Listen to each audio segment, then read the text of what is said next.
Merci Kinshasa, merci Brazzaville, merci le monde de nous suivre parce que vous nous suivez de par le Congo aussi. Nous diffusons sur Perfect Télévision et sur Nyota Télévision. Et donc vous nous suivez au pays, à la capitale, à l'intérieur du pays, à l'extérieur du pays et du Parlement. Merci, bienvenue. C'est Question Publique, nous l'avons annoncé, vous avez suivi le teaser, vous êtes nombreux, il était déjà temps que nous soyons avec vous, parce que j'avais commencé à appeler pour savoir quand est-ce que nous allons commencer l'émission. Puis on a même un fâché qui disait qu'on ne respecte pas le temps. On connaît qu'à Kinshasa, il y a plusieurs aléas, qui fait que deux fois on dit à 17h, on commence à 17h10 quart. Nous en excusons, mais nous sommes là. Sur ce plateau, aujourd'hui, question publique, nous allons parler Est. Situation sécuritaire, ça continue de bouger, mais nous apprenons que le FARDC serait, j'utilise le conditionnel, déjà en possession de Bunagana. Nous attendons une communication officielle. Pour les uns, les FARDC ont marché sur le M23 qui ont replié, et pour les autres, non, les FARDC, les M23 ont tout simplement fait un repli sur base de pression qu'ils auraient subie. Bon, nous attendons une communication officielle pour attester la version. Nous allons aussi essayer un peu de creuser au sein de l'Assemblée nationale des invalidations. Vous le savez, 5 députés ont été défenestrés au cours de la clôture de la session, sans débat, même j'ai appris. Henri Monva, Marie-Ange Mouchobekois, qui est d'ailleurs monté au créneau pour fustiger son invalidation. On a même suivi des taiseux qui aujourd'hui ont haussé le ton à l'instar de Dada, qu'on appelle Dada, Jeannette Skebila, l'honorable qui a aussi parlé, pas content, pas d'accord, l'honorable Papiniango et d'autres, voilà, à 5. Pourquoi pas chuter par 2 ans après le vénérable Pierre Lumbi nous quitter, quelqu'un avec qui, vous le savez, j'avais de très bonnes relations. Sur ce plateau, je reçois un de ses collaborateurs qui est avec lui dans hier, le grand parti qui était le émissaire, aujourd'hui qui est ensemble pour la République. On a annoncé, mesdames, mesdemoiselles et messieurs, député national, ministre honoraire de la fonction publique. Il avait même démissionné en son temps. Il est député provincial, élu de Bukavu au niveau provincial et au niveau national, élu de Mwenga au niveau de Sud-Kivu. Bienvenue, honorable Jean-Claude Kibala. Merci Peter, merci pour l'invitation. Comment vous allez, honorable? Je vais bien, je me porte bien, sauf que ça ne peut pas aller mieux parce que vous savez, vous connaissez la situation de notre pays à l'Est. Nous avons des frères et sœurs là-bas et on ne peut pas bien dormir, on ne peut pas dire que ça va très bien. Vous n'avez pas trop l'habitude de parler, là, pas trop l'habitude des médias, pourquoi? Vous êtes un peu récroquevillé? Oui, il y a des gens qui sont faits pour donner l'information et d'autres font d'autres travail, hein. C'est comme ça qu'on s'est réparti les tâches. Il y a des gens qui sont faits pour donner des informations et d'autres font d'autres travail. Vous étiez du MSR avec le président Pierre Lumbi, on en parlera à la fin. Oui. Mais pour juste brosser rapidement votre biographie, vous étiez ministre de la fonction publique sous Joseph Kabila. Je pense que c'était dans le gouvernement Matata. Oui, Matata 1 et 2. Matata 1 et 2, après vous avez démissionné. Oui. Pourquoi? Bon, nous avons considéré à son temps qu'on amenait le pays dans une direction qui n'était pas bonne. D'ailleurs, en principe, les événements nous ont donné raison. Nous étions dans une majorité, nous pensions qu'au sein de la majorité, il y avait une possibilité d'organiser les élections à temps et d'avoir un dauphin au sein de la majorité qui pourrait continuer, si pas améliorer ce qui a été fait par le régime Kabila. On n'était pas bien compris. Bon, je pense même on nous a traités d'un parti d'ONG. Je me rappelle, certaines personnes disaient, mais vous comportez comme des ONG, le pouvoir, ça se maintient, quel que soit le coût. Bon, on a vu qu'est-ce que ça a coûté pour maintenir le pouvoir. Donc, à son temps, il n'y avait pas de doute, hein. Moi, je vous dis avec les collègues pour lesquels j'ai beaucoup de respect, parce qu'on voit aujourd'hui que c'est pas aussi facile de démissionner, hein. C'est lourd, hein. C'est lourd. nous avions, pour ce qui me concerne, et même mes collègues, nous avions des postes pour lesquels, pour ce qui concerne la fonction publique, j'avais un si grand projet, j'avais des bons résultats pendant la période que j'ai passé à la fonction publique. J'ai mis en place l'École nationale d'administration à si peu de temps, qui a produit des énarques qui sont recherchés partout. Vous allez dans les ministères, dans les cabinets, même à la présidence, vous avez des jeunes gens, quand vous les trouvez, on peut être fier que de notre école. Nous avons monté cette école alors que personne ne croyait qu'on pouvait le faire. J'ai mis en place une caisse de retraite des fonctionnaires parce que nous avions des difficultés de mettre les gens à la retraite sans avoir la possibilité de les payer leur pension. Et donc, nous nous sommes dit qu'il fallait qu'il y ait cette caisse pour nous permettre à financer la retraite. Le principe était celle, je crois que c'est le même principe qui est appliqué aujourd'hui. Ceux qui travaillent aujourd'hui financent la retraite de ceux qui sont partis hier. Okay. Donc, du fait que nous avons une administration... Mais comme eux aussi, d'autres viendront financer leur retraite, ainsi de suite. Exactement, ainsi de suite. Et aussi longtemps que le nombre de fonctionnaires ne diminue pas, en tout cas, la caisse de retraite ne manquera pas de moyens si elle est bien gérée. Donc, j'ai mis en place dans le cadre de... C'est tout un paquet de réformes que nous avons fait adopter au Conseil des ministres. Et donc, il y a la caisse de retraite qui a été mise en place. Il y a les rajeunissements de l'administration publique. Nous avons commencé à recruter des gens. Pendant le temps que j'ai fait la fonction publique, je n'ai engagé que 60 personnes. 60 personnes. 60 personnes. C'est la première promotion de l'ENA. Okay. Je n'ai signé aucun arrêté pour mettre mes frères, non, vous n'avez les gens de ma province.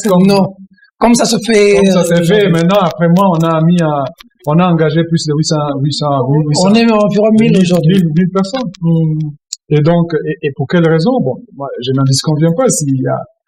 Les jeunes n'ont pas d'emploi et la fonction publique est le seul employeur en République démocratique du Congo capable d'absorber beaucoup de jeunes à la fois, mais il faut le faire en respectant les normes. En respectant les normes. Vous pouvez pas engager des gens pendant que ceux qui sont là depuis longtemps, qu'on appelle les NU, les NP, non payés, qui travaillent pour l'État congolais. Ils sont très nombreux et on les paye pas. Et donc, la stratégie que nous avons adoptée avec aujourd'hui, il faut être cousin l'appui du Premier ministre Latata était de dire on serre la ceinture, on n'engage personne et on commence d'abord à payer ceux qui travaillent pour l'État congolais. Mais pour le faire, il fallait certainement... C'était comment la démission? C'était facile? Bon, une démission n'est jamais facile.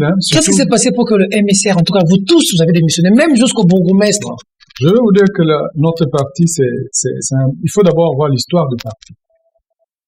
Quand en 2006, les grands partis ici, les grandes formations, les politiciens se mettent à se préparer pour les élections, la société civile ne voulait pas entrer dans le jeu des politiciens. Et finalement, c'est Pierre Lumbi et le feu Samba, le feu Pierre Lumbi et le feu Samba, Caputo qui vont se dire, mais écoutez, nous ne pouvons pas laisser les politiciens seuls gérer notre pays et nous savons comment ils fonctionnent. Mais surtout que, pour la plupart, c'est les mêmes qui étaient avec Mobutu qui sont revenus en force. Et donc, les membres de la société civile se sont mis ensemble. Ils avaient un mouvement social. Ils voulaient créer des partis. On les a compliqués. Les grands partis politiques ont compliqué. Jusqu'à ce qu'ils ont acheté un parti politique. Ils ont transformé un mouvement social pour le renouveau que Samba a laissé Pierre Lumbi diriger. Et ces partis politiques est composé de gens qui ont certaines valeurs. Et c'est pour ça que c'était aussi facile pour nous. Dès que nous avons constaté que ces valeurs n'étaient plus respectées, vous avez tous démissionné. C'était plus facile de dire non. C'est pas pour ça que nous sommes venus. Mais c'était facile ces moments-là où on prend la décision de quitter. C'est jamais. Où les amis vous disent de rester, la famille vous demande. C'est clair. Non, on s'est réunis.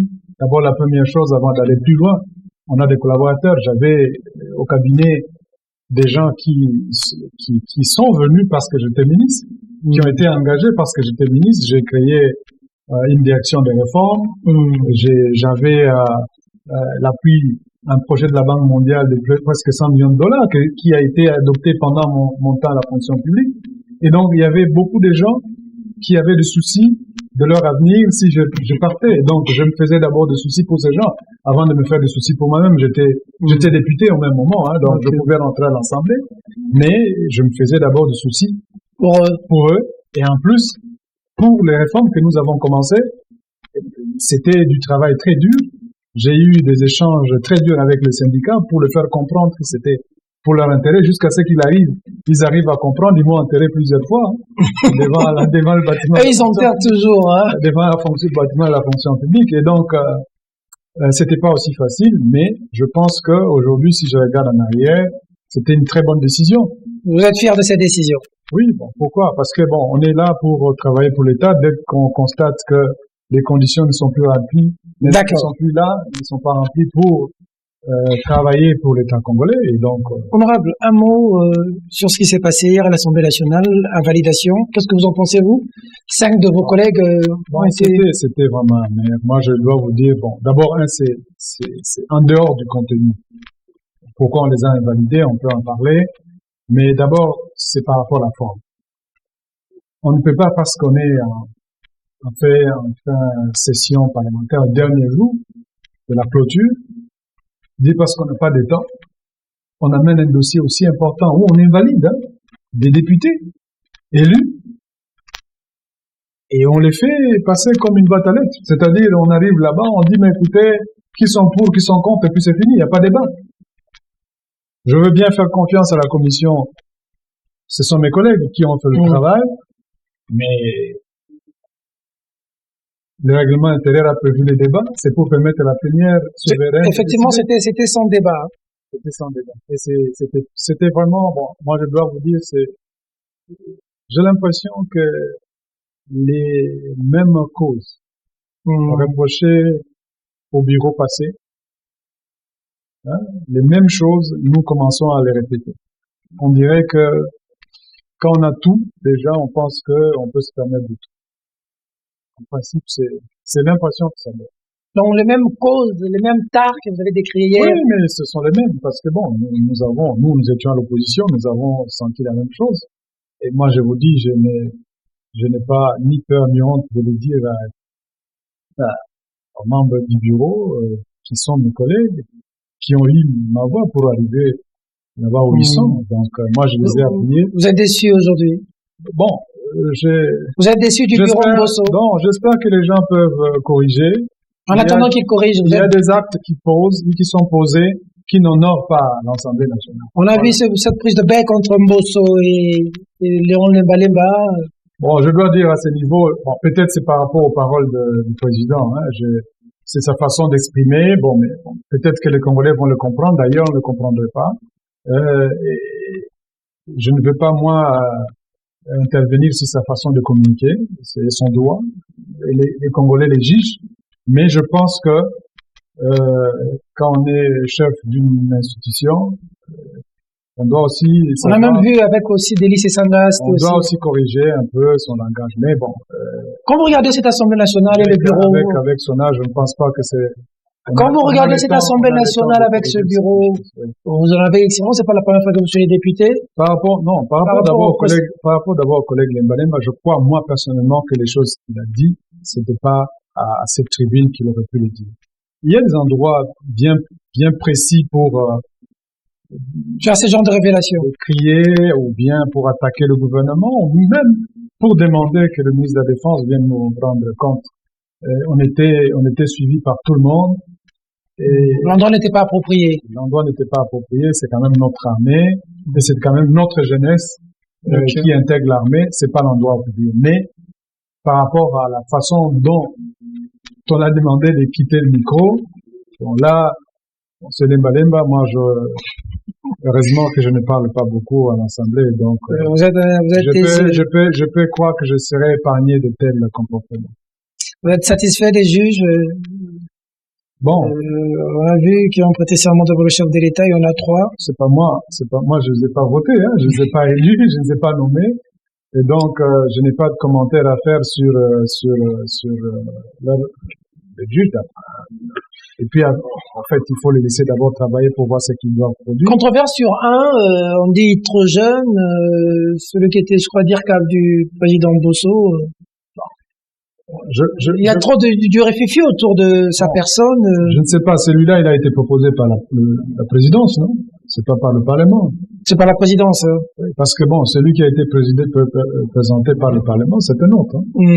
Et donc, si c'est la présidence qui l'a désigné, j'espère bien qu'à la présidence, on a respecté la loi, parce que bon, il faut avoir 15 ans d'expérience, ainsi de suite. J'espère bien. Moi, à le voir, il devait alors commencer tôt. Il avait combien, 20 ans? Oui, je n'ai pas vu son dossier, donc c'est. Je crois qu'il s'appelle Lumbu.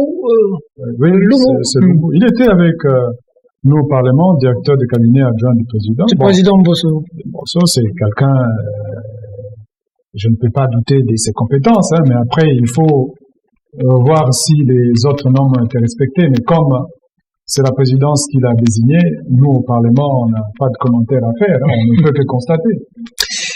Honorable, vous avez parlé à la tribune de l'Assemblée nationale, on met le pied dans le plat. La situation dans l'Est aujourd'hui, tour les générales, si et là, on voit comment la population réagit. On a vu les mesures que le gouvernement a prises, nous allons y arriver. Mais on commence d'abord par votre intervention aussi qui a suscité beaucoup de remous au sein du microcosme sociopolitique congolais.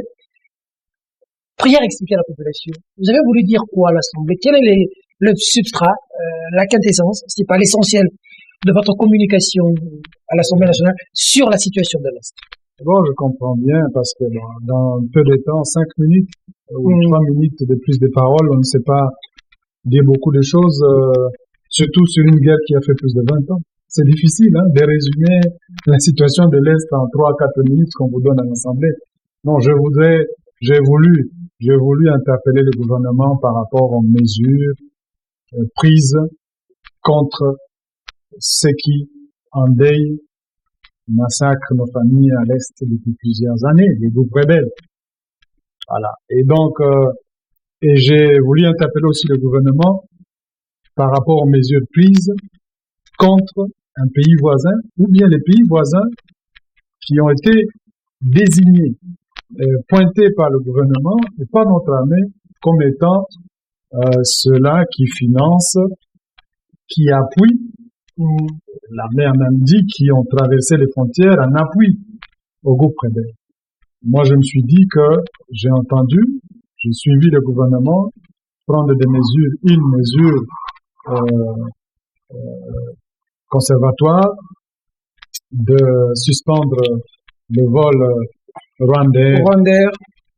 Moi, j'ai dit que c'était pas suffisant. Et j'ai fait la comparaison avec les sanctions de l'Union européenne et des États-Unis contre la Russie. Contre la Russie. Qui attaque un pays voisin. Donc, nous sommes dans la même situation. Si le Rwanda nous attaque, la première chose qu'on devait commencer à faire avant de construire des discours de guerre, c'est de voir est-ce que nous sommes en mesure de faire résonner le Rwanda avant de prendre les armes. Okay. Parce que bon, quand vous prenez les armes, bon, les balles ne viennent pas seulement d'un seul côté. Ça vient de tous bords. Oui, les balles viennent de deux côtés. Donc il y a des morts.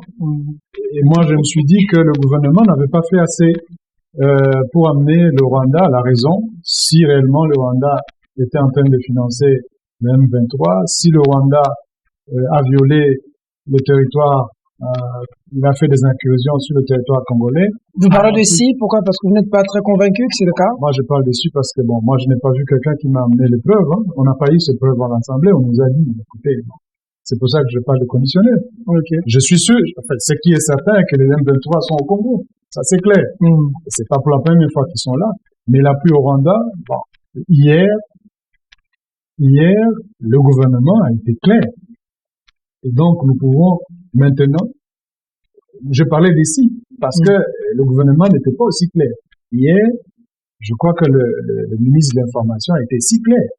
Il a même demandé au Rwanda de retirer ses troupes au Congo. Et donc, c'est que le gouvernement a des preuves réelles que le Rwanda est au Congo. Si je parlais aujourd'hui à l'Assemblée, je n'utiliserais pas le conditionnel. Okay. Et donc, nous avons maintenant une certitude que le Rwanda est chez nous. Et donc, et le gouvernement, c'est le gouvernement qui nous l'a dit. Nous avons à son temps réagi de cette façon parce que nous pensions qu'il était nécessaire de prendre des mesures, des sanctions contre le Rwanda pour l'amener le Rwanda à la raison. Et j'ai dit, je ne comprenais pas pour quelle raison le président rwandais ferait la guerre aujourd'hui contre le Congo. Je ne comprenais pas. Parce que j'ai évalué ce que le Rwanda a reçu depuis l'avènement de l'actuel président. Du président Tshisekedi. En tout cas, je ne vous cache pas, les voisins, certains voisins nous disent que nous avons reçu du président actuel plus que nous n'avons reçu de 18 ans de Kabila. Ah bon? Ah oui, ils ne cachent pas, ils le disent. Ils ont beaucoup reçu aujourd'hui. Ils disent qu'ils ont beaucoup. Est-ce vrai ou faux? Mais ils disent qu'ils ont reçu beaucoup du régime Tshisekedi qui l'ont reçu du régime Kabila. Ils ont reçu quoi, par exemple?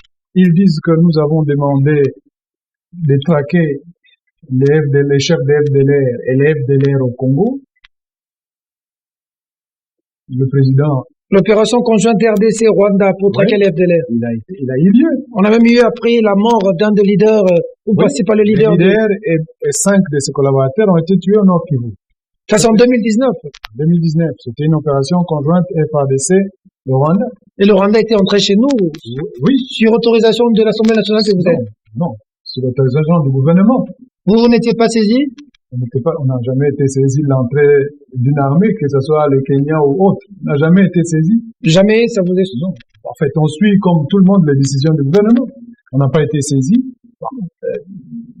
Mais le Rwanda, et c'est pour ça d'ailleurs, je vous dis, pour cette situation, je m'étonne comment le gouvernement rwandais peut continuer à évoquer le fait que notre armée s'est battue aux côtés des génocidaires, donc aux côtés des FDLR, alors qu'on a donné la possibilité au gouvernement rwandais, aux côtés de nos militaires, de venir vérifier réellement. J'ai même vu un tweet de Peter Kazadi aujourd'hui. Bon, c'est un tweet qu'il aurait pu faire quand le Rwanda faisait ses déclarations. Je peux même lire le tweet. Il dit, par sa diplomatie agressive et intelligente, Fachi a enlevé tout alibi à Paul Kagame sur la présence des FDLR sur le territoire de la RDC.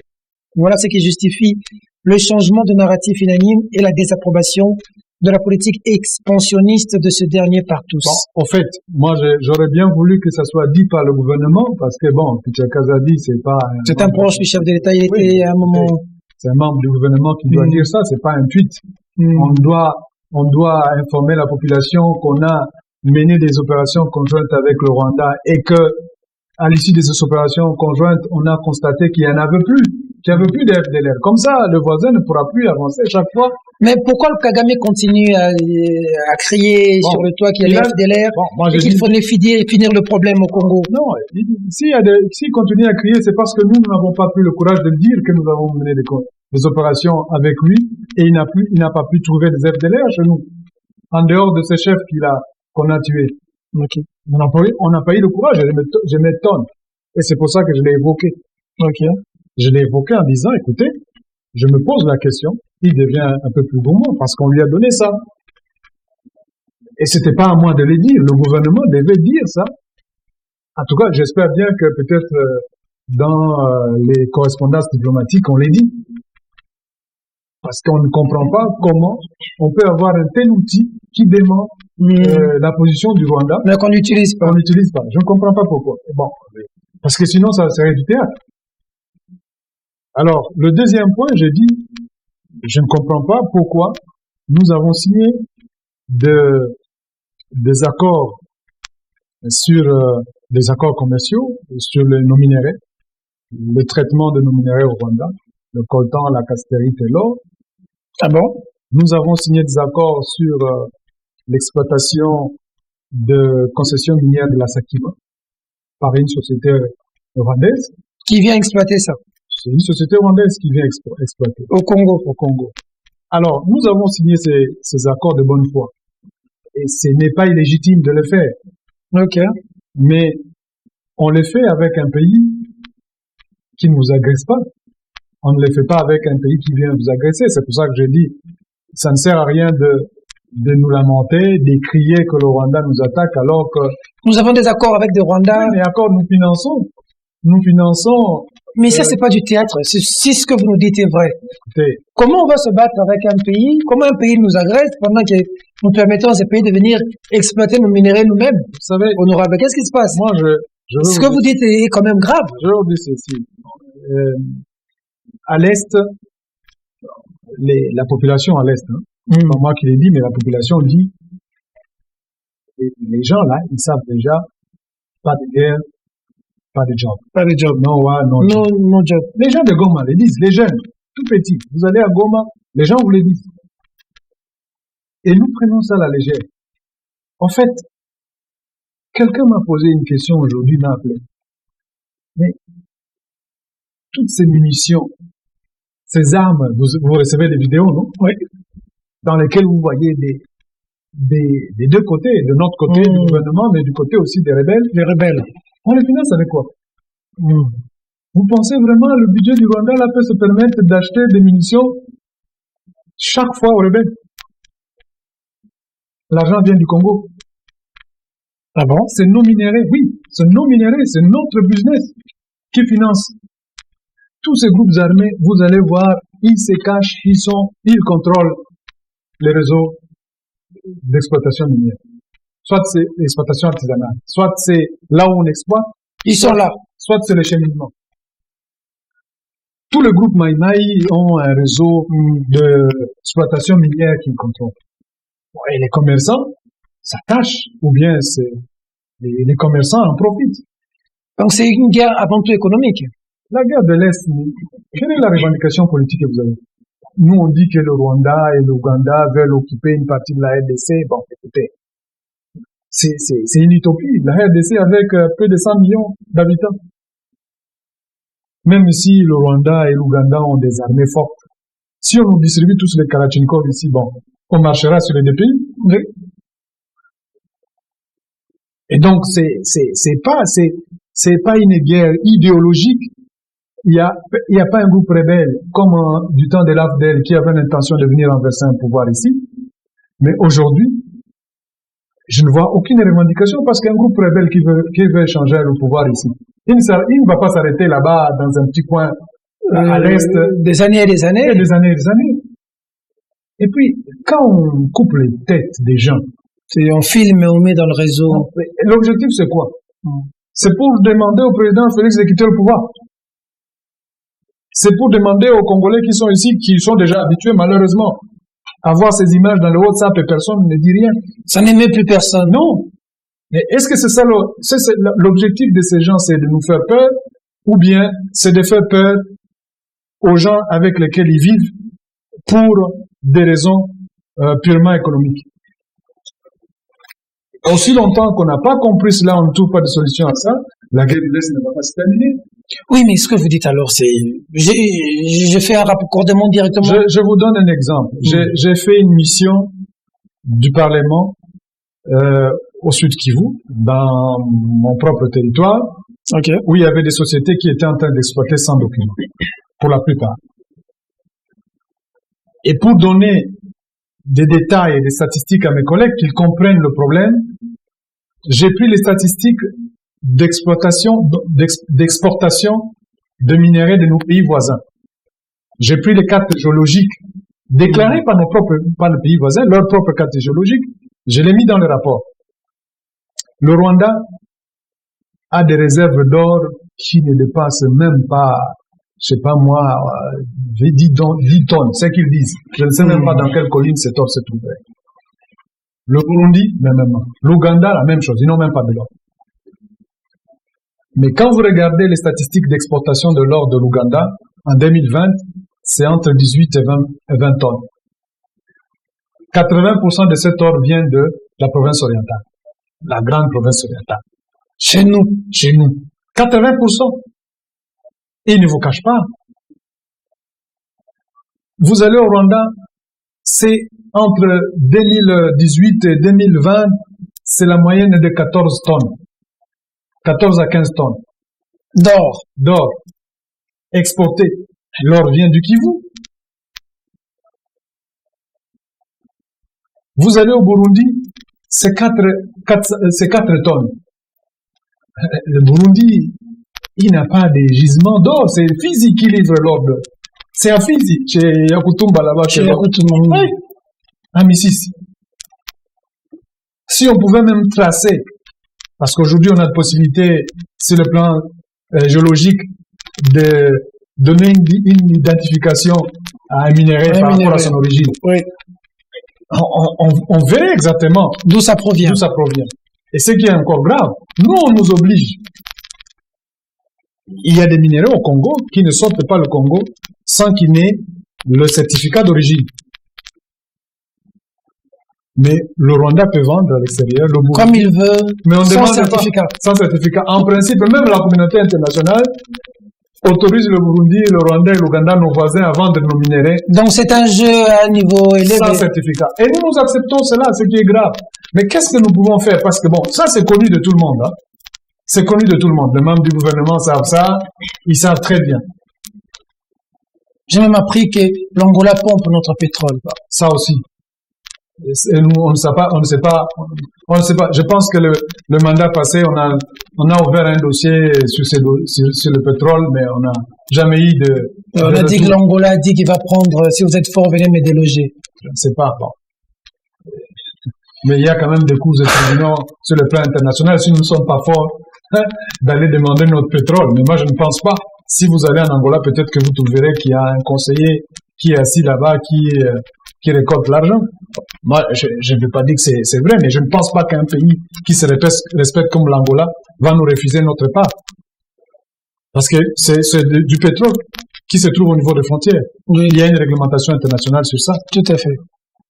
Et donc, pour ce qui concerne l'Est, il n'y a que le gaz qui se trouve dans le lac Kivu, qui est d'ailleurs exploité déjà du côté rwandais. Nous, on n'exploite pas. Qui est d'ailleurs devenu un danger pour nous.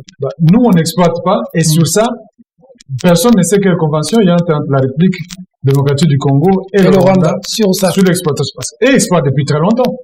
Mais c'est un produit qui se déplace. Donc, on peut exploiter de quantités qui se trouvent au Congo, au Rwanda. Qui puisent là-bas. Oui.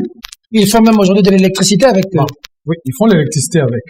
On ne peut pas les interdire de faire le travail si nous ne le faisons pas. Mais il faut qu'il y ait des accords. On est incapable de faire tout ça. Pourquoi? On n'est pas organisé. Non. Vous savez tout ce que vous dites là, donc on n'est pas organisé. C'est les Ougandais, c'est les Rwandais, c'est même les Burundais, c'est les Angolais. Bon, en quoi est-ce que ces gens sont mieux que nous? Qu'est-ce qui se passe? Il faut à un certain moment qu'on ait pitié de nos enfants. Parce que demain, aujourd'hui, nous avons encore des minéraux à vendre. Demain, nos enfants viendront, ces minéraux ne sont plus là. Ça s'épuise, ce n'est pas éternel. Nous sommes en train de lapider les ressources que Dieu nous a données pour laisser un Congo, un meilleur Congo à nos enfants. Et nous les chantons chaque jour dans l'hymne national, chaque jour. L'Est de la République, les solutions ne sont pas que militaires. Avant d'arriver à l'Est, il y a des solutions économiques qui peuvent amener les armes à ces terres. Donc vous êtes d'accord? Qui peuvent amener les armes. Donc vous êtes d'accord avec cette solution du gouvernement qui est tombée hier tard la nuit, où il y a deux grands points. On dit l'exigence faite au Rwanda de procéder au retrait immédiat de ses troupes sous couvert du groupe terroriste M23 du sol congolais. À Bunagana, on voit les effets et on apprend que ils ont replié. Et puis deux, la demande formulée au gouvernement de la République démocratique du Congo de suspendre tous les protocoles d'accord, accords et conventions conclus avec le Rwanda. Ça vous rejoint un peu? Vous êtes satisfait? Bon, moi, je n'ai pas demandé la suspension. Peut-être que j'étais plus dur que le gouvernement. Dites-nous J'ai demandé les retraits. Se retirer des accords, ça ne veut pas dire suspendre.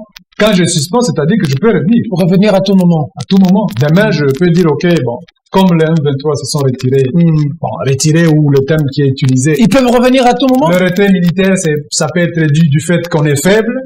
Le retrait militaire, ça peut dire aussi, j'ai eu la pression, je recule. Bon, ils se sont retirés de leur position à Bunagana. Est-ce qu'ils sont partis au Rwanda, en Ouganda, ou bien ils sont restés dans leur position habituelle au Congo? C'est une question. Bon, est-ce qu'on a fini la guerre? Je ne pense pas. Mais c'est bien pour la population de Bunagana. J'espère qu'avec cette situation... Il y a un flou, on ne comprend plus rien ce qui se passe, on est un peu perdu. Hein.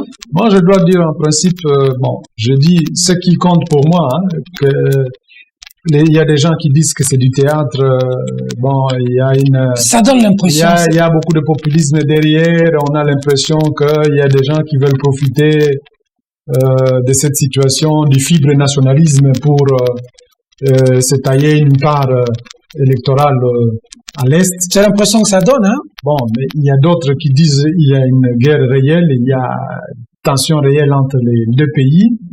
Moi, je dis... J'ai vu quelqu'un dans les réseaux sociaux qui dit que c'est pour des fins électoralistes. Pour moi, ce qui compte... Faut qu'on dise, Fatih, béton, allez, on a marché, on a gagné. Qu'est-ce que vous en pensez? Pour moi, ce qui compte, c'est que... Écoutez, il faut pas qu'on dise, parce que le M23 se retire, qu'on a gagné, on a gagné quoi? On continue à tuer en Nord Kivu, à Beni. On continue à tuer à Ituri pendant que les M23 font du bruit, là.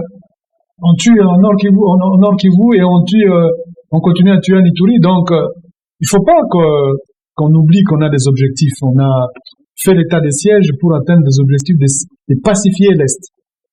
Et moi, je me dis, en dehors des missions ou bien des opérations militaires qui coûtent beaucoup d'argent, au trésor, c'est des millions chaque mois, des millions. Et donc, des dizaines d'ailleurs de millions. Au lieu de se concentrer uniquement sur ces mesures, il y a d'autres mesures qu'on peut prendre. Lesquelles? Je vais donner l'exemple que j'ai donné au Parlement, là. J'ai dit, écoutez, vous avez les statistiques de l'or, on peut vous donner les statistiques de cassitérite, l'étain, on peut vous donner les statistiques de coltan et du wolframite, qui sont les minéraux pour le moment, et niobium, au Nord Kivu, on en a assez là-bas, qui sont exportés. Pour lesquels d'ailleurs l'État congolais ne détient pas pour certains minéraux des statistiques. Nos statistiques, nous, on va les chercher chez les voisins. C'est eux qui nous donnent les statistiques. Ah oui, parce que les minéraux, il y a des minéraux qui passent par la frontière ou bien par des chemins inconnus sans être déclarés. Quand on vous dit que pour l'année 2020, l'État congolais les minéraux déclarés à l'Est, donc de l'or déclaré à l'Est, c'est 400 kilos, contre 15 et 18 tonnes et 4 tonnes au Burundi. Le Rwanda, il demande 0,5%. Donc, quand vous traversez avec de l'or au Rwanda, vous êtes commerçant, vous avez acheté chez moi à Mouengala, à Chabunda, vous avez acheté des minéraux, et vous arrivez à Bukavu, vous le mettez, c'est pas moi, dans un véhicule quelque part caché, ou bien vous payez même les gens de la douane, des services d'immigration, vous passez. De l'autre côté, quand vous arrivez à la frontière, vous déclarez, on ne vous tracasse pas. Vous dites tout simplement, j'ai de l'or. C'est fini. Vous montez dans l'avion à Tchangougou, qui est très proche de la ville de Bukavu, et vous arrivez à Kigali, à l'aéroport, vous déclarez, vous payez vos 0,5%, et ils demandent 0,5%, pendant qu'au Congo, les totales des taxes plus tracasseries peut arriver même à 4%. Alors, donc, je fais le calcul avec vous. 15 tonnes pour le Rwanda, fois 0,5%, ça fait 75 kilos d'or que le Rwanda gagne sur le 15 qu'ils ont exporté. Nous, parce que nous sommes gourmands, nous voulons avoir 3% pendant que nous ne savons pas contrôler nos frontières pour que les gens vendent chez nous. Nous laissons les Congolais aller au Rwanda vendre 0,5% et nous ne vendons que 400 kilos. 4% de 400 kilos, c'est 16 kilos. Le Rwanda qui ne produit pas de l'or a 75 kilos de bénéfices. Nous qui produisons, nous avons 16 kilos de bénéfices. Et avec la différence, les 75 kilos là vont entrer dans la caisse de l'État au Rwanda. Chez nous, là où ça part, les 16, ce n'est pas vraiment sûr que les 16 kilos vont entrer dans la caisse de l'État. Plus grave encore, Le Rwanda n'a pas de dégâts environnementaux parce que là où on creuse, on détruit le cours d'eau, les rivières. Tout à fait. On utilise le cyanure, on utilise le mercure. Des produits très toxiques. Et donc, en dehors du fait que nous ne gagnons que 16 kilos, nous détruisons notre pays et nous laissons à nos enfants un pays foutu. Et nous sommes ici, nous prenons du champagne, nous buvons, et nous allons avoir un concert bientôt. Oui, les gens les tous les jours. Dans 50 ans, dans un siècle, ce sera terrible. Bon, mais oui, qu'est-ce qu'il faut faire? Parce que bon, on peut parler tous les jours, qu'est-ce qu'il faut faire? Dans nos recommandations, parce que ce que je dis là, c'est pas nouveau, hein. Nous l'avons déjà mis dans les recommandations au gouvernement. Nous avons demandé au gouvernement d'instruire le ministère des Finances et la Banque centrale d'acheter notre or à 0% de taxes.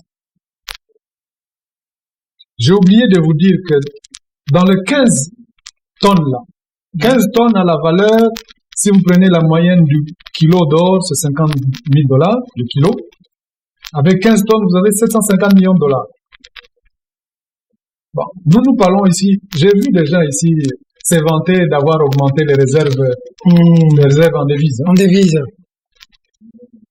Mais le Rwanda, il a ses réserves de devises dans si peu de temps. Quand il vend les 15 tonnes, c'est 750 millions qui reviennent. Qui reviennent directement. Parce que quand vous vendez de l'or au Rwanda, l'argent ne vous suit pas au Congo. L'argent revient dans les comptes. Vous êtes obligé d'avoir des Rien comptes. qu'avec de l'or, on peut se taper 5-10 milliards dans ce pays. C'est-à-dire que là, vous avez aussi des frais bancaires. C'est-à-dire quand vous faites les répartiments de fonds, mais il y a des frais bancaires que vous payez. Donc, en plus des 0,5%, il y a des frais bancaires. Il y a de l'emploi qui est créé au Rwanda. Il y a des conséquences, il y a des effets qui se suivent. Alors, donc, moi, je dis, la première chose, réduisons même à 0. Parce que si vous mettez même à 0,5%, à cause des tracasseries chez nous, les gens iront toujours au Rwanda. Réduisons à 0%. Donc, quelqu'un vient avec son or dans un comptoir qui travaille en collaboration avec l'État. Il arrive avec son or, on le pèse, on lui donne son argent, il part, pas de taxes. Nous allons et nous investissons dans une raffinerie. J'ai dit une raffinerie coûte 5 millions de $. Il y a des manifestations ici organisées par le pouvoir. Qui vont au-delà de 5 millions. Qui vont au-delà de 5 millions. C'est-à-dire que si on se décide... Même quand on décide de donner des palissades, c'est 3-4 fois si on se décide seulement de rater un événement, pour investir ces 5 pour millions investir de 5 millions dans une raffinerie, on l'aura. Raffinerie de l'État. On crée ça ici. Et les lingots vont commencer à être stockés à la Banque centrale. Nous allons avoir des lingots, des réserves d'or, c'est notre or. Nous sommes le seul pays au monde qui produit autant d'or, mais nous n'avons pas nous-mêmes des réserves d'or. Pourquoi on ne fait pas ce que vous dites? Ce que vous dites, pourquoi on n'applique pas ça? C'est de la magie, c'est de la sorcellerie. Il faut nous donner le pouvoir, vous allez le voir que c'est si facile de le faire. Alors donc, bon, c'est vous le peuple, moi je dis, il faut demander à la population de nous donner le pouvoir. Nous le ferons, c'est pas aussi difficile et nous n'aurons pas de problème avec les voisins. Pas du tout. Parce que c'est notre or. Le Rwanda ne va pas mourir ou bien disparaître si un jour on se décide de nous approprier de nos ressources et de tirer profit de ces ressources. Non, ils vont réfléchir, ils vont faire autre chose. La Suisse, mais on dit n'a pas de minerais. Mais on dit que notre malheur, c'est parce qu'on est tellement riche que les autres viennent puiser chez nous. Et quoi qu'on veuille, on doit avoir une armée dissuasive. Moi, je suis pas d'accord avec cette thèse-là des malheurs. Non. Notre malheur, c'est notre irresponsabilité. C'est pas l'effet d'avoir des minerais. Nous sommes les responsables, c'est tout. En fait, en principe, nous sommes comme des gens qui sont dans un champ qui produit des fruits. Ils se réveillent le matin, ils vont cueillir. Bon, ils disent bon, ça va pas se terminer. Et puis il y a d'autres personnes qui regardent et disent mais ces fruits on peut les transformer. Ces gens, nous nous contentons de la cueillette. On a nos minerais, on les exploite, on les vend. Et il y a d'autres qui viennent, qui prennent, on se dit bon, on en aura. Écoutez. Moi, si vous prenez le coltan, la cassitérite, vous faites ce qu'on est en train de dire là, vous achetez et vous faites des comptoirs chez nous. C'est vrai qu'il y a des gens qui gagnent beaucoup d'argent dans la fraude. Oui. Beaucoup de gens. Parce que quand vous ne payez pas de taxes, vous gagnez l'argent de la fraude. Et surtout pour ce qui concerne le coltan. Il y a des bandes qui sont organisées. Si on n'arrive pas à arrêter cela, ça va être difficile d'arrêter la guerre. Parce que, écoutez, si quelqu'un a des profits dans un minerai où il n'y a pas un contrôle de l'État, il n'y a même pas un contrôle par rapport aux créateurs. On paye aux créateurs ce qu'on veut. Il y a même des endroits où les créateurs travaillent comme dans l'époque coloniale. C'est-à-dire ils sont dans leur propre pays, mais comme s'ils étaient dans une colonie. On les paye quand on veut. C'est les Kalanchnikov qui les entourent quand ils exploitent. C'est des esclaves, en fait. Mais oui. Dans ce pays, il y en a. À l'Est, là-bas. On a demandé qu'on puisse enlever les militaires dans les zones minières. Mais, chaque fois quand vous trouvez des gens qui exploitent, s'il n'y a pas un groupe rebelle, Maï ou X, il y a un militaire qui est à côté. Et là, le financement, là, comment vous allez avoir une unité de commandement et une armée forte quand vous avez des gens qui répondent à des chefs? En tout cas, l'armée a l'unité de commandement, son chef, c'est l'État congolais.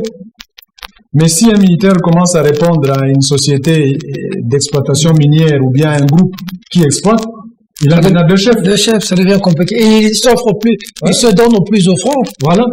Et donc, ça c'est... D'accord. Donc, pour mettre fin à cette situation, vous dites que la guerre, il faut d'abord des sanctions économiques. On peut mener les deux à la fois. On peut prendre parce qu'on ne peut pas laisser, on ne peut pas accepter ces massacres que nous vivons à l'Est. Donc, pour vous, c'est rompre les...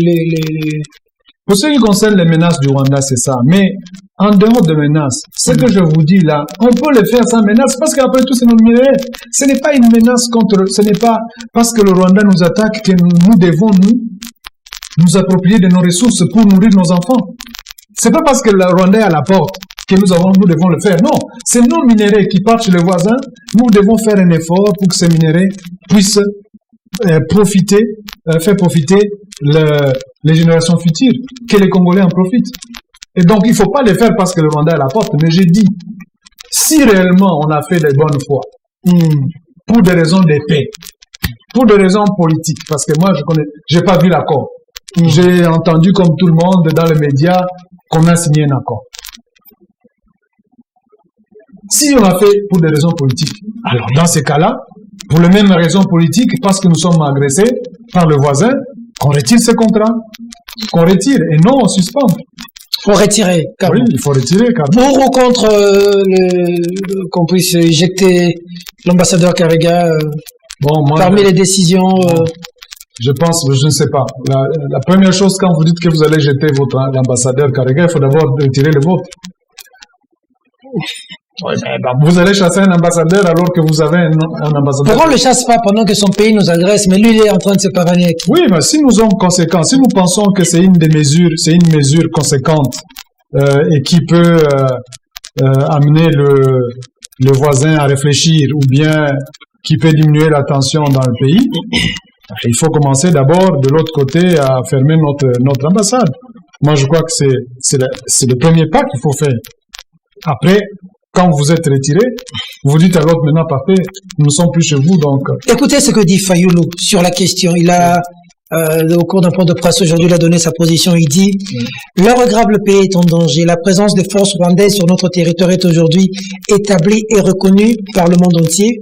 Il s'agit de la 5e agression du Rwanda contre notre pays depuis 1996-1997. Cette répétition d'agression de notre pays est essentiellement due à la faiblesse de l'État et du leadership à la tête du pays. Les motivations du Rwanda sont claires. Maintenir la RDC dans une insécurité constante pour l'affaiblir, permettre la balkanisation de la RDC, piller les ressources naturelles de la RDC et procéder à la transplantation des populations étrangères dans les territoires conquis de la RDC. C'est inacceptable. Aujourd'hui, le leadership illégitime, faible, incompétent et corrompu, qui est constamment à la recherche d'une légitimité, enfonce davantage le pays dans l'abîme. En effet, M. Félix Tshisekedi a signé avec une légèreté déconcertante des accords secrets avec le pays voisin de l'Est au détriment du Congo et de son peuple. Il est allé jusqu'à sous-traiter la sécurité de notre pays au Rwanda et à l'Ouganda particulièrement. L'invitation de la police rwandaise à se déployer à Goma, rejetée par la population, en est une preuve. La mutualisation des activités militaires avec l'armée ougandaise, sans se soucier des conséquences que cela pourrait avoir, en est une autre. Il a aussi signé d'autres accords secrets avec le Rwanda qui trahissent sa légèreté dans les engagements qu'il prend. Il a déclaré l'état de siège dans les provinces du Nord Kivu et de l'Ituri sans aucune planification. Pire, M. Félix Tshisekedi a inutilement provoqué une compétition entre le pays d'Afrique de l'Est sur la RDC. Il promet à tout le monde et cette incontinence de promesses expose le pays et le peuple au danger. Vous en pensez quoi? Dur, bon? Je pense que c'est une note salée. Une note salée comme on en a l'habitude.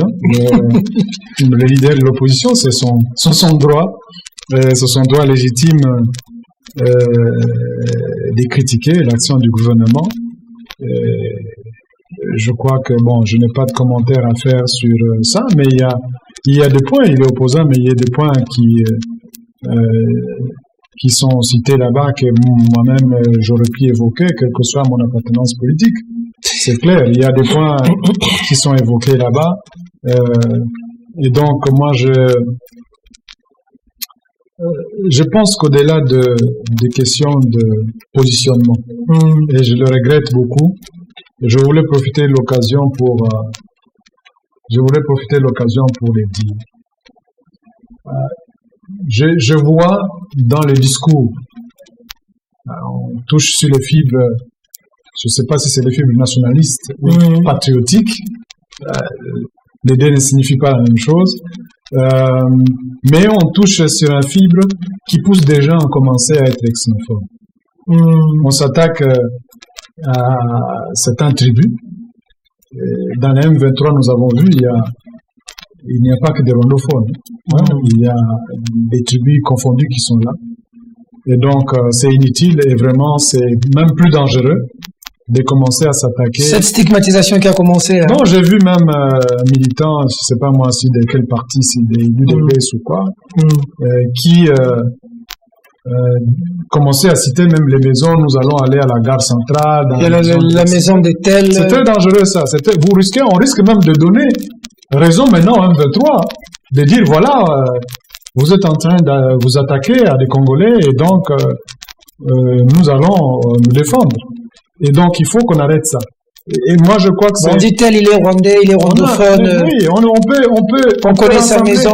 On peut rassembler les Congolais sans pour autant s'attaquer à des tribus.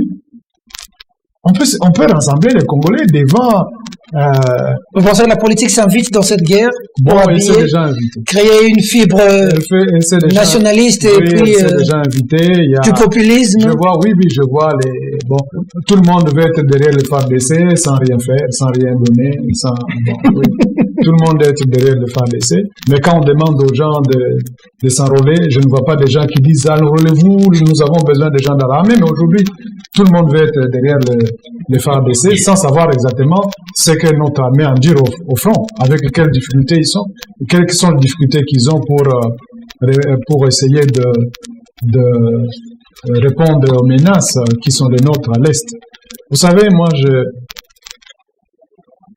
on peut déclarer, on peut dire de haute trahison si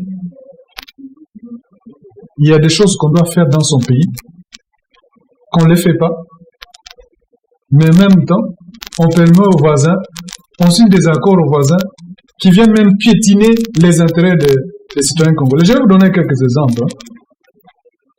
Au sud Kivu, nous avons un aéroport de Kavumu.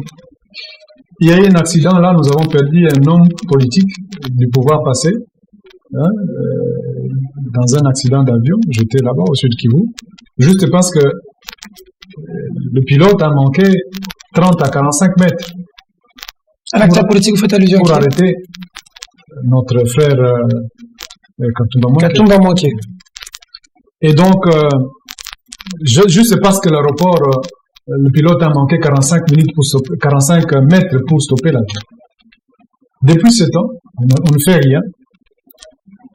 Quand on a eu l'éruption volcanique à Goma, si on devait secourir, créer un point humanitaire avec le Nord Kivu, quel est l'aéroport le plus proche? C'est l'aéroport de Bukavu? De Bukavu, Kavumu. Mais le Rwanda construit un petit aéroport juste en face de la ville de Bukavu, à Kamembe. 12 minutes de la ville de Bukavu. Et maintenant, nous, du Sud Kivu, nous sommes obligés, quand nous venons à Kinshasa, si vous n'avez pas de l'argent pour passer la nuit à Goma, pour prendre le vol pour venir à Kinshasa, en tout cas, la majorité prennent Kamembe, c'est quelques minutes en taxi, on est à l'aéroport. On prend son vol là-bas, on a une connexion à Kigali, le même prix, et on est à Kinshasa. Et donc, on a accepté que Rwanda Air atterrisse chez nous, pendant que nous, notre aéroport, nos avions ne savent pas atterrir à Bukavu, et donc, on livre toute la population du Sud Kivu au vol de Rwanda Air. Au vol de Rwanda Air. C'est ça. Ça, c'est des... Moi, je dis, quand un gouvernement... Et c'est 15 millions qu'il faut pour étendre la piste et réhabiliter la piste. 15 millions. Ils sont d'ailleurs inscrits au budget de 2022.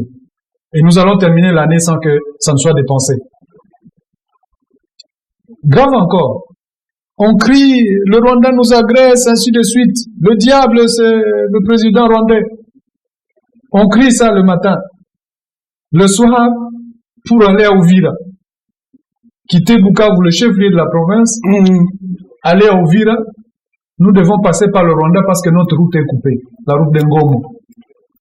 70 km. Nous passons par le Rwanda, une route asphaltée qui relie Bukavu à Uvira. Sans cela, on ne peut pas atteindre Uvira. Non. À moins que vous ayez les hélicos de la MONUSCO.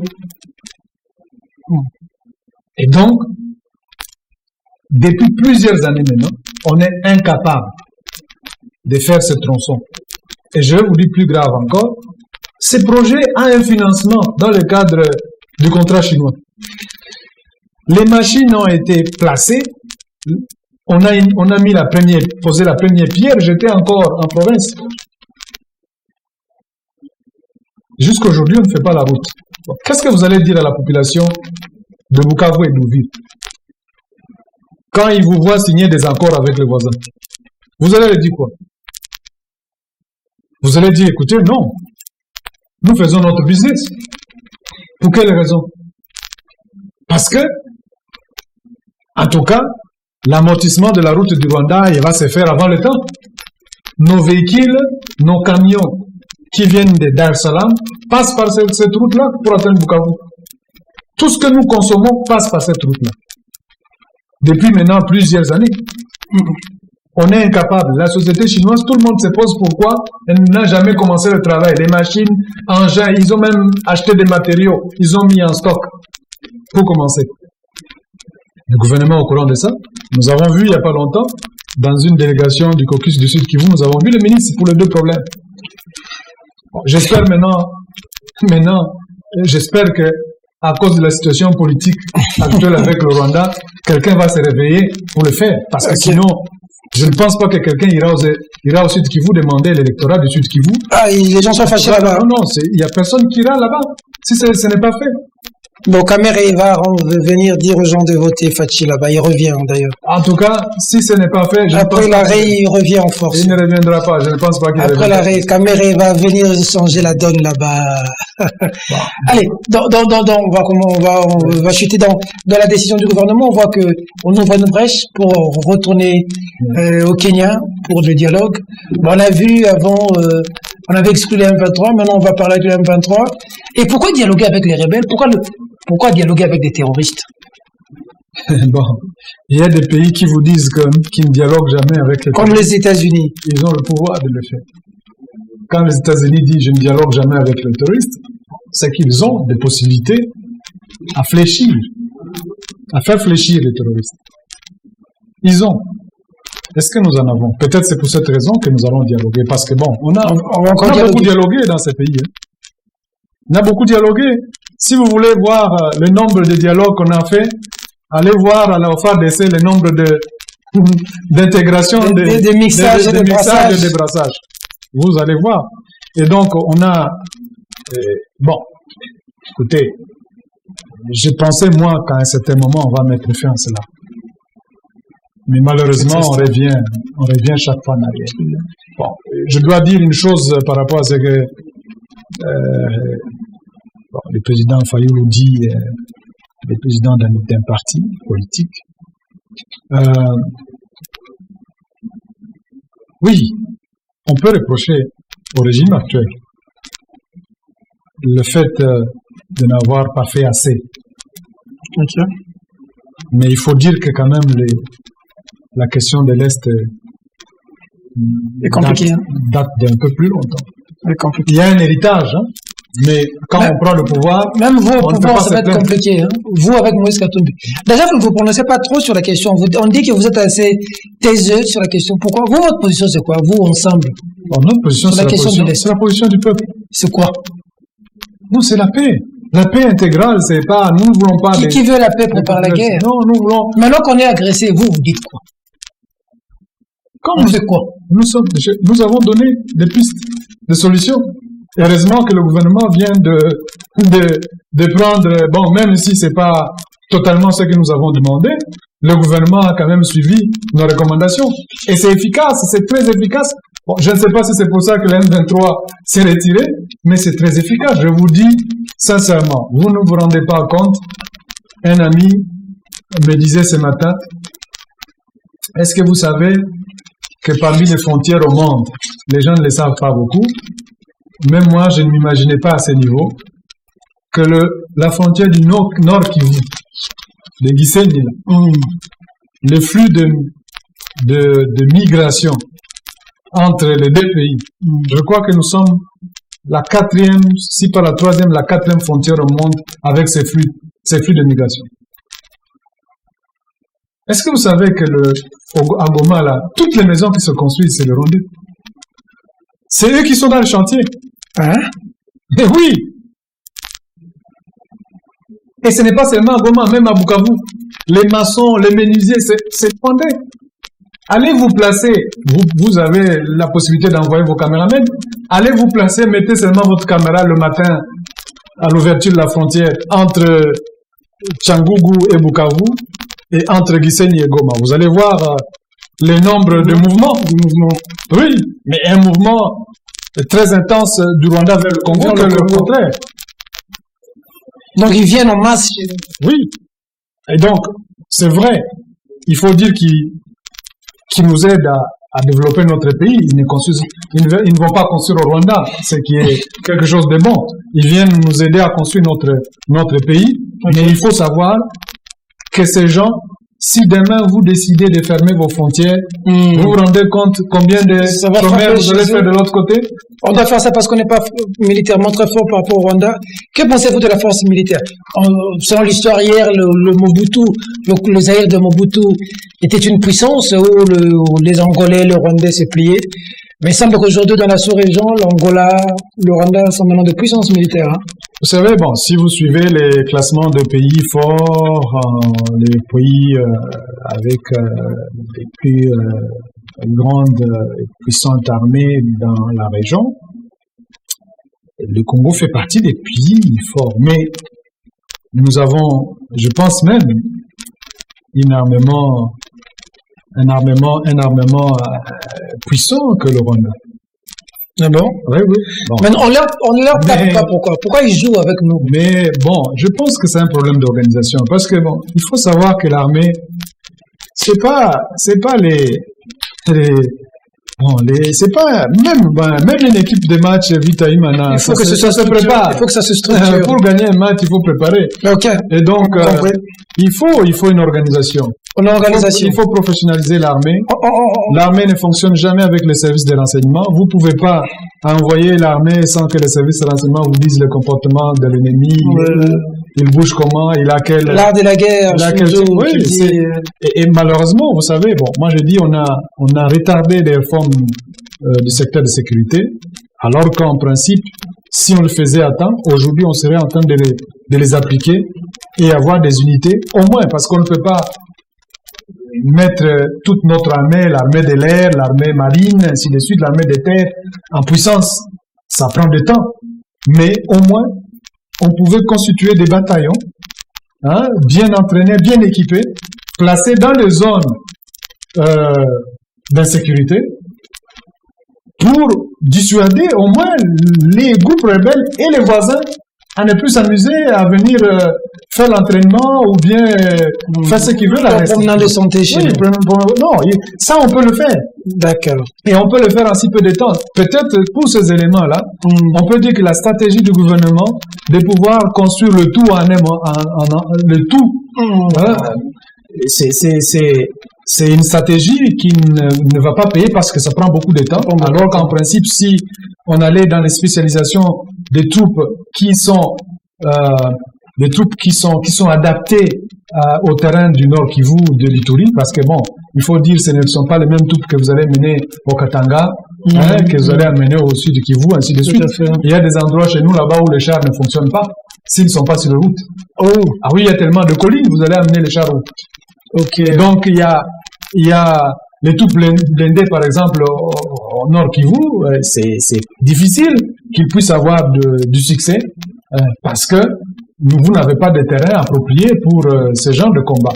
Et donc il faut des unités appropriées, formées. Et on peut le faire rapidement. Parce que quand on attend que notre gouvernement agisse, on a vu faire la sélection. Le président du Kenya agir avant nous et dire qu'on va déployer les forces d'autres pays ici. Depuis que ce régime est au pouvoir, 2019, si on se fixait ça comme priorité, aujourd'hui, on lancerait ces bataillons dans les 3 provinces, Nord Kivu, Sud Kivu, Nord Kivu. Je vous assure, on aurait une réponse. Question directe. Ouais. Le régime Tshisekedi, le régime Kabila, militairement, qui est fort? Bon, c'est la même armée. Le leadership, il est différent, le commandant en chef sont différents. Bon, je pense que je voudrais dire que je ne sais pas donner des notes au commandant en chef, sauf qu'il faut dire que Kabila était militaire. Ça veut dire? C'est un militaire, c'est que bon, il comprend beaucoup de choses. Plus que Félix Tshisekedi. Et puis après, il avait la maîtrise de l'Est pour avoir combattu là-bas. C'est l'avantage qu'il a. Parce qu'on dit que nous ont dribblés, là. Ils nous ont joué un sale coup.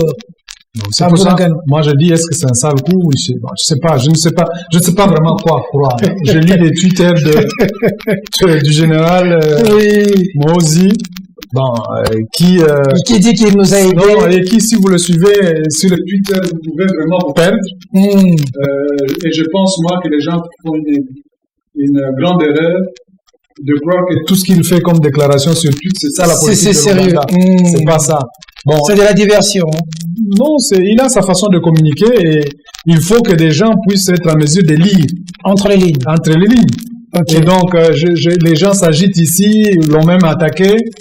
Bon, il a réagi en disant, écoutez, nous sommes chez vous, il n'y a pas de raison que nous puissions vous attaquer pendant qu'en province orientale, on mène des opérations ensemble, ça n'a pas de sens. Et donc, bon, moi, je ne veux pas dire que je le crois, ou bien je crois quelque chose, sauf que j'ai appris que c'est eux qui ont ouvert le couloir au M23. Alors, c'est à nous de tirer des leçons de tout ça. C'est terrible, hein? C'est terrible. C'est à nous de tirer des leçons de tout ça. À l'Assemblée nationale, on dit que beaucoup de députés, vous êtes en contact avec l'ennemi. Hein? Vous sont même promis que beaucoup vont être déférés devant la justice des arrestations. Bon, j'espère que vous ne figurez pas sur la liste, honorable. Hein? Je pense que, comme je vous ai dit, de ne pas trop suivre les Twitter du général Mozi, je vous demanderai aussi de ne pas trop suivre les prestations ou déclarations du président Mbosso. Mais il a dit du haut de la tribune. Oui, écoutez, il a déjà dit beaucoup de choses. Il dit que beaucoup de députés sont complices.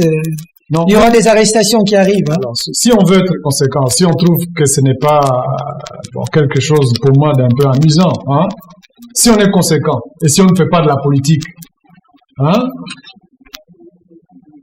je ne veux pas faire trop de polémique sur les déclarations d'un président de l'Assemblée, c'est après tout mon président, mais si on est vraiment sérieux et on analyse ces faits, ça fait plus d'une année qu'il a déclaré ça. Plus d'une année. Les premières déclarations, c'était quand avant l'état de siège. Les menaces, c'était avant l'état de siège. J'étais dans l'Assemblée, je suivis. Mais vous savez, je m'attendais à ce que, après cette déclaration, qu'on commence à arrêter les gens. Jusqu'aujourd'hui. Chez moi, à Mwenga, il n'y a pas de groupes armés. Bon, il n'y a pas aujourd'hui un groupe armé, on va me coller quoi. Bon, et je suis militaire, je n'ai pas besoin de créer un groupe armé. Vous êtes militaire? De formation. Ah, vous êtes militaire? Je suis militaire de formation. Ah, ça, je ne savais pas. Je suis un officier bien formé. Et donc, je n'ai pas besoin de... Vous étiez aussi de l'armée? J'étais à l'IBTP en 85, lorsque les étudiants se sont révoltés contre une, c'est pas, énième réélection de Kabila, de Mobutu, s'il vous plaît. De Mobutu, il a été élu à vue, hein, et à son temps, moi, j'étais à l'IBTP, on a manifesté, et on nous a intégrés par force dans l'armée. Ouais, à l'époque. Oui, je suis allé faire ma formation en Allemagne. Vous êtes revenu comme officier? J'ai quitté la RDC en 89. J'ai terminé ma formation d'officier.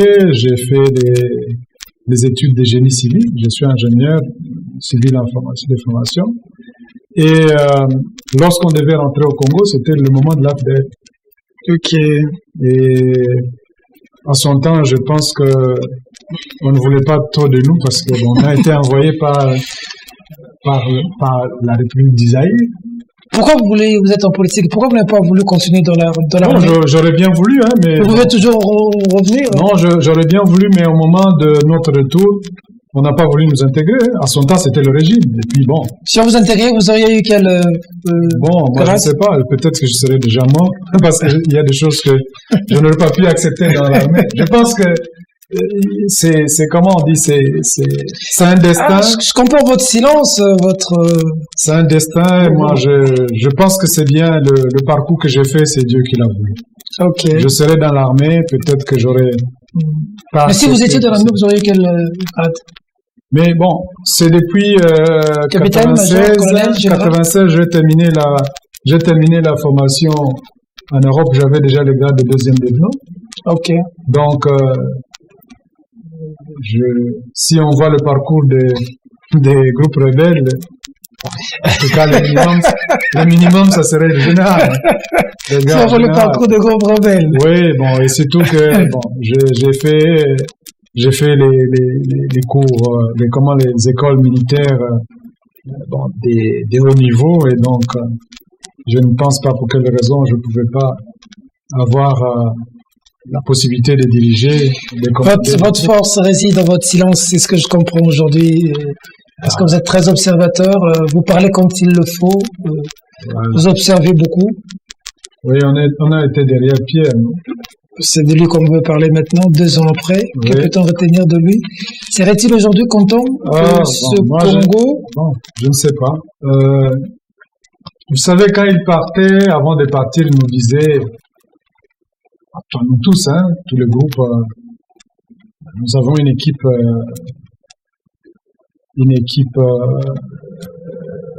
des collègues, des camarades, comme on s'appelait. Et Pierre était un sage parmi nous, mais qui avait l'écoute et qui était à la fois notre président, notre conseiller, notre ami, et il nous a appris beaucoup de choses. Vous savez, il a été conseiller spécial, il a mené du combat. Beaucoup de gens oublient, hein. Il a participé au combat contre Mobutu. 92, je crois. 92, je crois. La marche de chrétiens. Tshisekedi l'a connu. Tshisekedi l'a connu à travers cette marche. L'UDPS n'était pas en mesure de mobiliser dans la vie contre Mobutu. Il m'en a parlé. Il a fallu que Lumbi vienne du Sud Kivu en tant que responsable de la société civile pour organiser avec sa structure. Pour organiser ici la solidarité paysanne, pour organiser ici les laïcs et les prêtres. Il y a des prêtres qui sont encore vivants. L'évêque Chomba qui est vivant. Il y a des gens qui sont encore en vie. D'ailleurs, je profite de l'occasion pour vous dire que il y a un des collaborateurs le plus ancien qui a passé toute sa vie avec Pierre Lumbi depuis la solidarité paysanne à Ovira au niveau du Conseil national spécial, CNS, Bertin Saloum, qui a écrit un livre, Pierre Lumbi, une vie de combat. Ok. Et le vernissage, c'est pour ce samedi. C'est pour quand? Ce samedi. Ce samedi, c'est à 10h dans l'hôtel Béatrice. Très bien. Ceux qui veulent apprendre beaucoup de choses, c'est lui. Je crois ici, on n'aura pas beaucoup de temps de le faire. Ces livres disent beaucoup de choses sur celui. Un homme qui ne voulait pas les sensationnels. Mais un homme très effacé, mais efficace. Qui a fait beaucoup de choses pour la RDC. Beaucoup de choses. Moi, j'ai l'avantage depuis 2008, je suis à ses côtés, au Sud Kivu, en tant que vice-gouverneur. Il m'a beaucoup aidé à pouvoir gérer beaucoup de questions sécuritaires à l'Est. Et puis, ministre de la fonction publique ici. Et puis, on a mené le combat ensemble dans le RASOP, dans les G7, dans le RASOP. Bon, il y a quand même des éléments importants. Vous savez, beaucoup de gens ne savent pas même le pouvoir qui est là, que Pierre a beaucoup contribué. Et il était prêt au sacrifice. Moi, je peux vous donner un événement. Il y a une marche qui est organisée.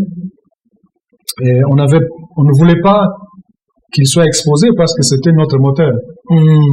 C'est lui qui commandait la toile d'araignée, que nous appelons la toile d'araignée, que nous avons construite dans Kinshasa.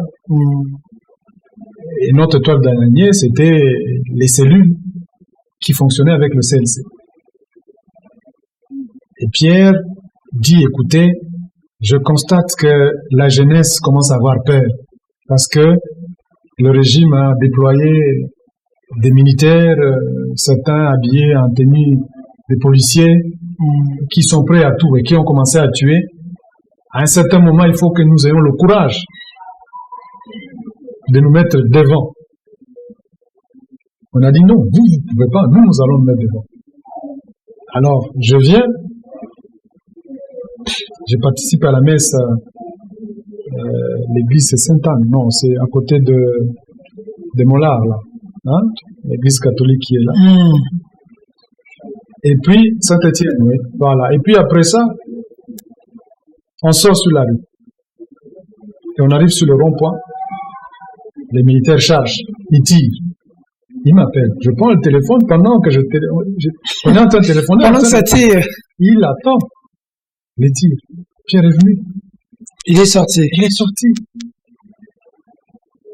Son véhicule est venu à la station d'essence de Total. Il sort du véhicule, je le vois. Je quitte la ligne de marche. Je vais vers lui, je dis non, ne faites pas ça, s'il vous plaît. C'est vous qu'on cherche. Si on vous attrape ici, qu'est-ce que nous allons faire? Il dit non, je dois aller. Et finalement, c'est tellement qu'on l'a vu, on a envoyé des renforts et on a commencé par tirer partout. Jusqu'à ce que je l'ai amené derrière la station d'essence où on est venu le récupérer après que les militaires et les policiers soient partis. Bon, c'est aujourd'hui, je vois des gens qui s'attribuent la victoire, la victoire du combat contre le régime Kabila. Nous, l'UDPS, nous avons lutté. Nous, parti X, nous avons lutté. Nous. Bon, je vois, mais il faut le dire, nous n'étions pas seuls et il faut reconnaître les efforts des autres. Tout à fait. Il a été un conseiller. Je me rappelle même dans le RASOP, le président actuel, il était très souvent à l'écoute avec Pierre Numbi. D'accord, on a compris. Pierre vous a laissé dans les mains de qui? De Moïse Katumbi ou de Félix Tshisekedi? Non, il nous a laissé dans les mains de Moïse Katumbi. Nous avons été avec... Nous avons appris qu'il y a du Rififi aussi, MSRL qui s'est créé à Bandal. Qu'est-ce qui se passe? Non, il n'y a pas de Rififi. Écoutez, le MSR, à la création de... Moi, je peux vous dire parce que j'ai été depuis le début, à la création de Ensemble, nous n'avons pas pris la décision de dissoudre les partis souches. Pour des raisons que vous connaissez. Avec vos mandats et comme ça. Oui, on ne peut pas parce que nous avons des mandats du MS, les autres du G7, on n'a pas décidé de dissoudre les partis souches. Et donc, certains partis existent. Mais écoutez, nous avons une loi électorale qui est une loi proportionnelle. Dans la configuration politique de notre pays où les votes est encore à plus de 60% tribal et non pas basé sur les compétences. Si vous allez avec un seul parti, vous n'aurez pas de majorité dans ce pays. Je pense, moi, que même du temps fort du régime Kabila, le PPRD n'a pas dépassé plus de 120 députés. Ok. D'ailleurs... Donc il n'y a pas de dissidence au sein du MS? En 2023, il n'y en a pas. En 2018, le PPRD a su avoir 53 députés, je pense que c'est ce qu'ils ont en Assemblée. Donc, pour créer des majorités, pour avoir des majorités à l'Assemblée nationale, il faut des coalitions de plusieurs partis. Et donc, nos partis vont certainement, à côté de Ensemble, peut-être nous allons voir comment nous allons nous aligner, mais c'est des partis qui existent. Y a-t-il espoir? Et il n'y a pas de dissidence parce que les autorités de ces partis sont avec nous, se réunissent avec nous. Moi, je suis le président du groupe parlementaire du MSG7. Ouais. Donc, il y a de l'espoir avec Moïse Katumbi. De l'espoir pour 2023. Oui. Mais oui, on ne peut pas faire la politique. Qu'est-ce qui serait différent d'aujourd'hui? Les gens ont entendu un changement. Aujourd'hui, l'UDP est au pouvoir. Vous avez entraîné une assemblée vous plaindre de la situation aujourd'hui. D'abord, je vais dire, je ne vais pas faire de promesses. Aujourd'hui, peut-être que l'occasion viendra de commencer à dire ce que nous sommes capables de faire. Qu'est-ce que nous pouvons faire mieux? Mais il y a quand même quelque chose qu'il faut retenir. Si nous sommes au pouvoir demain, avec Ensemble, avec Moïse et tous les partis qui composent la famille, il y aura une différence énorme. Nous ne venons pas de l'opposition sans expérience de travail pour prendre le pouvoir. On ne me demandera pas, moi, si je reviens à la fonction publique, de commencer à apprendre sur l'État, apprendre ce que je dois faire. Et donc, vous avez déjà géré. Nous avons l'expérience. L'expérience d'une gestion qui n'a pas produit des résultats escomptés à la population. Et nous avons montré que nous n'étions pas attachés au poste. Si j'étais attaché au poste, je serais resté à la fonction publique.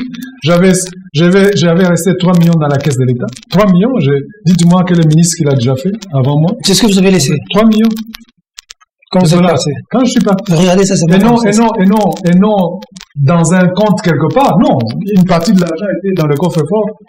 Parce qu'ici, on n'autorise pas au ministère d'avoir de propres comptes. Ah, ok. Et vous avez laissé? L'argent, oui, dans la remise de réplique, l'argent était là. J'ai appelé, parce que je suis parti avant, j'ai appelé les comptables du premier ministre Matata. Je lui ai dit, il y a de l'argent qui est resté dans les cas des travaux, il y a de l'argent disponible pour tel travail, voilà le montant total, la remise de prise entre mon comptable et le comptable de la primature. 3 millions. Oui. Si c'était aujourd'hui. Au Sud Kivu, quand je suis parti. Si. Non, mais au Sud Kivu. Un Parisien ou un Belgicain.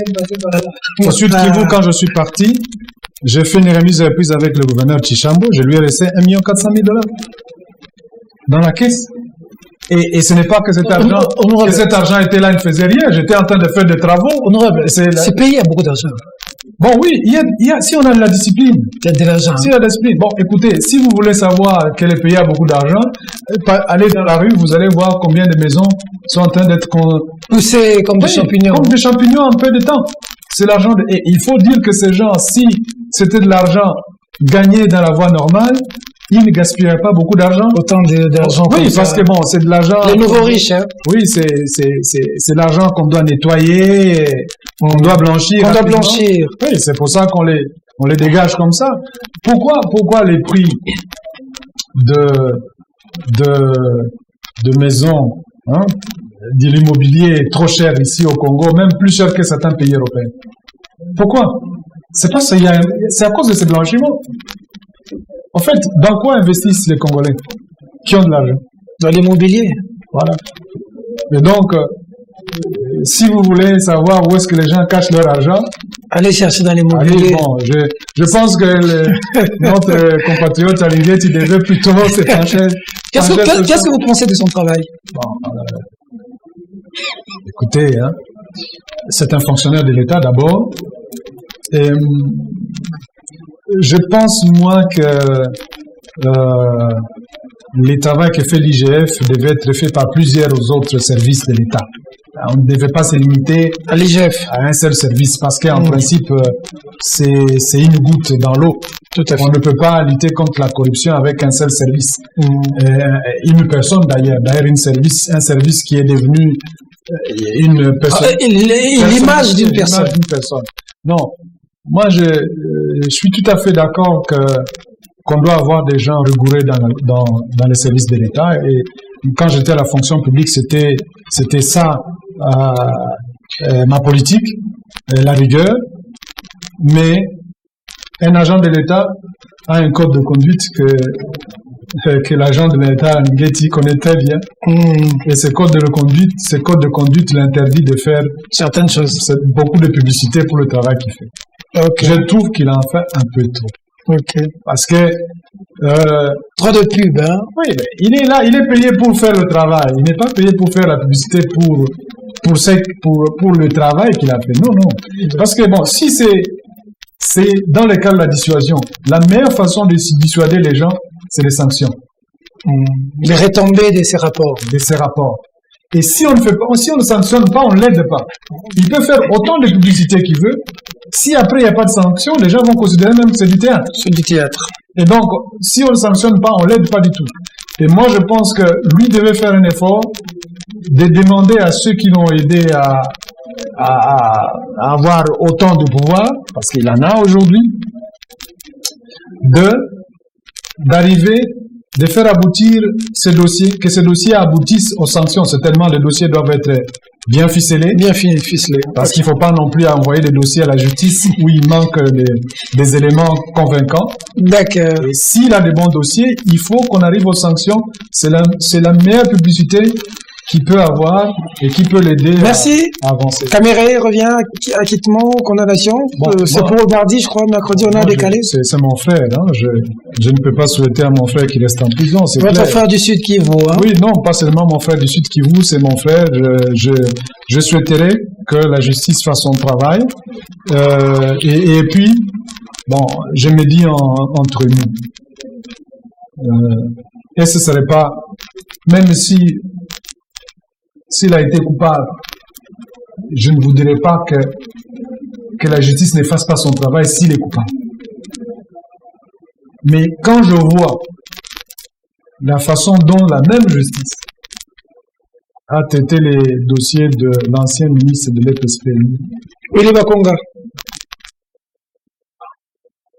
je ne vais pas dire beaucoup d'autres dossiers que je connais, mais à un certain moment, il ne faut pas, les gens risquent de croire que son dossier est politique. Et ça ne donnera plus. En principe, la lutte contre la corruption, je pense que la médiatisation de ce dossier-là, j'espère bien que l'intérêt public était de donner des leçons.